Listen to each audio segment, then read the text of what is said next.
بسم الله الرحمن الرحیم. شروع کوم د الله په نامه چې ډیر زیات مهربان او رحم کوونکی دی. والشمس وضحاها قسم دې پنمر او د د په ګرمه. والقمر اذا تلاها قسم دې پسپوږمۍ چې کله د نمر نه وروستو راشي. والنهار اذا جلاها قسم دې په ورځ چې کله هغه نمر څرګند کی. والليل اذا يغشاها قسم دې په شپه چې کله هغه نمر پټ کی. والسماء وما بناها قسم دې په آسمان او په هغه ذات چې هغه جوړ ودرولې دی.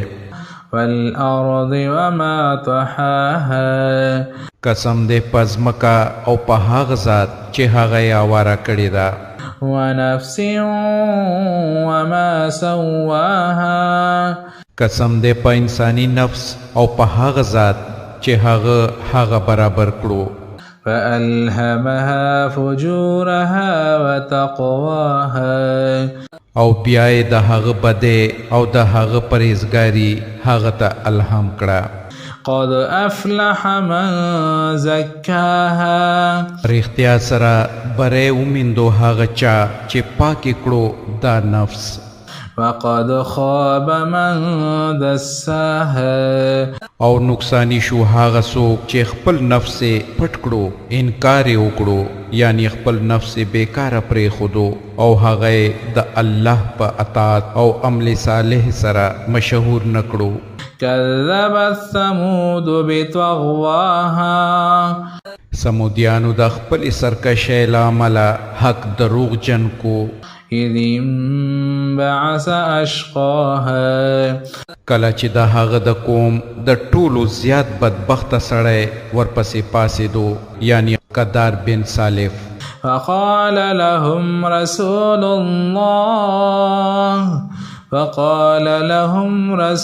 الله ناقة الله وسقياها.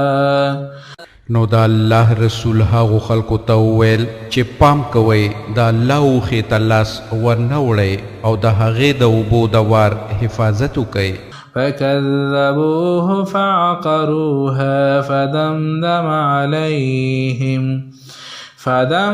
عليهم ربهم بذنبهم فسواها ولا يخاف عقباها. خو سمودیانو د هغه خبره دروغ وګڼله او اوښه یې وجله. په آخر کې د هغو د ګناه په بدله کې د هغو پروردګار په هغو باندې داسې آفت راکوز کړو چې ټول یو برابر د خاورو سره خاورې شول.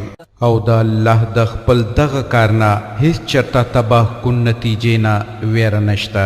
یعنی الله تعالی دا ویره نه لري چې هغه چاله سزا ورکي او چرته بل لوی طاقت به د الله نه بدل واخلي. هغه د انجام نه بې خوفه کار کوي. صدق الله العظیم. الله ستر رښتیا ویونکی دی.